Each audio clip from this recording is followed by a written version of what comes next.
Have you figured out your niche? Are you helping adding value to other people's lives? Then you're in the right place. Welcome to Munira's Musings with your host, co-author of Conversations with Top Real Estate Investors Volume 3, Munira Zahabi. Greetings from Chicagoland. This is Munira with another episode of Munira's Musings. Welcome, welcome, welcome. Our guest today is Alexandra, and she has a tagline that says, unleash your mind, unleash your world. Perfect. And I want to know how she does it. What is unleashing to her and what does that mean? Thank you so much for coming onto my show. I am honored and humbled. Thank you so much for having me. I'm just going ahead and inviting my people, my friends, to come on here and watch us as we do this little dance. And thank you so much for having me. I'm Munira Zahabi, your host for Munira's Musings. I am the niche navigator and I use my compass to help you align your skills and to help you find that niche. Munira's Musing is a show that came about when I met extraordinary people doing extraordinary things and positively impacting other people. And I am ready to find more people to come on my show because somebody out there needs to hear what you're doing or needs to hear of your journey. So one of those people and you have a niche and you want your story heard, contact me. Let's have you on Munira's Musings. Thank you. So let's get to our show. And to tell us a little bit about yourself. Absolutely. I am located in Northern Virginia, in Manassas to be specific. I own Lotus Wellness Center and I own Lotus Signature Massage School. I'm a published author, a speaker, a writer, and I also am what we call an intuitive consultant. That's what I do, and that's where I'm at. I'm in Northern Virginia. Okay, so you are, oh wow, you have a massage school. Yes. And so how did that come about and what is an intuitive coach? Right. So it all started about 10 years ago when I became a massage therapist. And I love that we're talking about niches because I totally support you in that work. I think everybody needs to find their niche. And when I came out, graduated from the school as a massage therapist, I was just kind of blending in with everybody else. You know, we had a lot of massage therapists coming out. And I wanted to find my way as to what makes me different and what is my special thing. And as I kept doing massages, I realized I was very intuitive. So it started with me just intuitively knowing where to go on the body to press, to massage, to rub, to get the pain out. And people would say, I didn't even know that was there. How did you know to go there? And I didn't really, because you can't just look at a body and know how to get there. I just intuitively knew how to go. So I started back then, 10 years ago, calling myself the intuitive massage therapist. Well, the beautiful thing about that is, as in life, we all start to flower and grow and mature. And for me, that intuitive side of me just grew stronger. So I started to know not just about the physical body, but about people's emotions and what they were struggling with. And it just started to develop. And that's pretty much what led me to where I'm really known for in my area as an intuitive consultant. And what that is I use a variety of tools and my psychic senses, my clear senses to help people figure out whatever it is that's blocking them. So you started out as a massage therapist. That was your mindset when you went into school thinking, okay, you can bring healing to other people because they were hurting or they were going through things, right? Absolutely. And then something happened and shifted. So you reinvented yourself. And, as we tweak the wheels of reinvention within us, we become who we are today. And when that happened and you started looking at intuitive points or helping people get rid of the pain that they didn't even know was there, how did you feel about that? And were you scared? Like, was this like a shock to you? It's like, oh my God, this is, shock, not like in, oh my God, but shocking. Oh, this is something cool, right? Shock. Right. So, I was more the first one. I was more the first one because, I did come from more of a traditional background. So my culture is I'm West Indian. I'm from Guyana, South America, but my parents are of Indian descent. So growing up, my mom is Muslim, and I grew up Christian. So there's a lot to be said about the kind of work that I do. There's a lot of, negative comments or remarks about it. So when this started developing, I myself had my inner fight about, should I do this? Am I doing this? Is it wrong to do this? And it didn't help at the time. I had a boyfriend, my ex-boyfriend, that was a strict Muslim. He was just completely a strict Muslim, and he was fighting within himself to accept it. So no, my path didn't come about easily at all, but it took a lot of courage for me to step out and just finally accept me as I am and what I do and what I'm drawn to. And the beautiful thing about that was when I found my niche in doing that and just claiming me, one, I lost the boyfriend, gained a better one, but then also I found this amazing community of people that were also struggling with the same thing. And that's where I help, because I'm really known for my mentorship program for beginner psychic intuitive development. And I'm really known as an intuitive consultant where I help people through with their struggles. And most of them are struggling with their spirituality, with their spiritual path, and then with just what they are naturally and not knowing how to accept it. And so then culture plays a part. So we both come from I'm not from India, but the heritage is there, right? Right. The ethnicity is there, and the language and the food and everything else is there. But the mentality has stayed the same. It's like it frowns upon women like us who are forward-thinking change. Well, my parents have been really supportive, even though they don't really understand much of what I do. My mom more gets it than my dad. They haven't said no or been in any kind of way non-support. They're very supportive, but it's the community that's been very interesting. I'm in several groups, Facebook groups, social media groups that are from my culture, my heritage, Guyanese people. And it's just interesting to read, how people put other people down because of differences. So I'm working strongly with that. I tend to comment, I tend to share my perspective because I'm hoping not to convert anybody, of course not, but just for people to understand that we're all different. So you talk about Guyanese people and of people from Indian heritage. Have you met other cultures, other groups of people who have sort of the same infection of pain?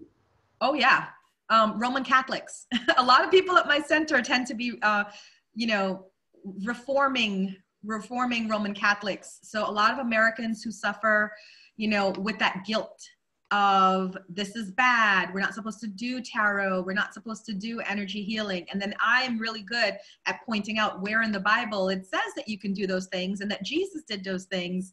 Yeah, they suffer too. African-American population, surprisingly, when I came to America, I thought the African-American population was just so open and welcoming, but it was interesting in working with my clients and students to notice how many also judgments there are there. So yeah, I would say that there's a lot, it's common to a lot of communities and populations that there's a general frowning upon this kind of work. Yeah. You think that stems from the root cause of mankind, even though we've branched out into different communities and different cultures? I think humanity and mankind has one branch. That's the way I look at it. And then it's one trunk, if you will, and root. Yes. And from there, we spread out into different organizations and religions and communities and whatever we have out there. But the thing is that root cause right there is the problem, because it seems like most of the other communities have it too. I would say it's not necessarily humanity, because when you go to the core of it, we're all intuitive. We say things in day to day. What does your gut say about it? And, what does your dream say about it? And what's your feeling about it? So like we talk about it in day to day, so everybody has that. What I really strongly believe is it is society and culture and religion that starts to put the rules on what we can be and can't be. Everyone is psychic, believe it or not. Everyone is psychic.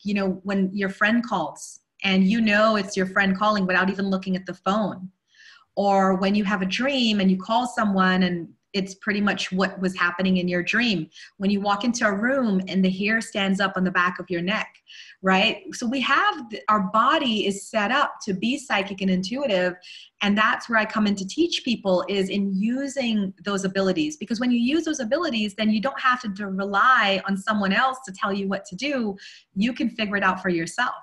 Just by how your body feels, how your mind feels, how your spirit feels about something, you can kind of figure it out. So I would say that humanity, we're all geared for it, but for some reason over the years, it's kind of watered down into like woo-woo or, you know, crazy stuff or whatnot. And I'm like, well, you know, physics has come around to sharing a lot about what I talk about. Quantum physics, metaphysics have come around to start even talking about like the aura of a person. It's been scientifically proven now. So that's where I come in, is educating people about that and just letting them know there's nothing to be afraid of here. You know, it's just you coming home to you. Because what I think is that the awareness isn't there for most people. It's like, what is happening to me? Oh, but you have gut feelings all the time. I do too. Like, yeah. I always listen to my gut. Yeah. But you don't, because what if you're wrong? And that's the fear, because once I tell people, you know, once you're clear, you let go of the fear. Yes. But we never think of the positive. And right. Like people like you who are intuitive and who knock it and say, you know what, forget the what if cloud. As physics has proven, the law of attraction is a real thing. You know, so what you're manifesting in your mindset is coming forward in front of you. So if you have a fear, if you're in a relationship and you have a fear of being cheated on, you're probably going to manifest that because you put so much energy into that chain of events happening. It's going to happen, you know, and that's where I try to work on people and remind them, like, be careful of your thoughts. Every culture you go to, whether it's a religion or a culture or society, you can find some piece of literature that talks about your mindset and how important it is. Like, you know, with Christians, they ask you to pray. With Hindus, they ask you to meditate. You know, there's just so many, there's Tai Chi in Asian, TCM, right? So there's so many different things that always resort back to make sure this is positive and this is coming from a good place. That's why people back home who know you either are very scared of what you are going through because, oh my God, she's all that. How did she even get there? So they always find a negative point to attach you with, right? He must be doing this or she must be doing that, and something negative. But they never applaud you for whatever you've gone through, because the way I see it is like you have to go through hoops to get to where you are. I had like a whole bunch of Uma-isms, and I said, your perception is not my reality. And that's what I've gotten used to saying over the years. One thing that I took away is the only thing that's stopping you is you, right? So stop stopping yourself. Stop doubting yourself. Talk about tarot cards. Do you read them? I do. I read tarot cards. I'm a different, I have different levels of being a spirit communicator. So one is where I do foresight. So I can see into the future. And by the way, and this is a good education for everyone, not everybody can see into the future. They're not seers.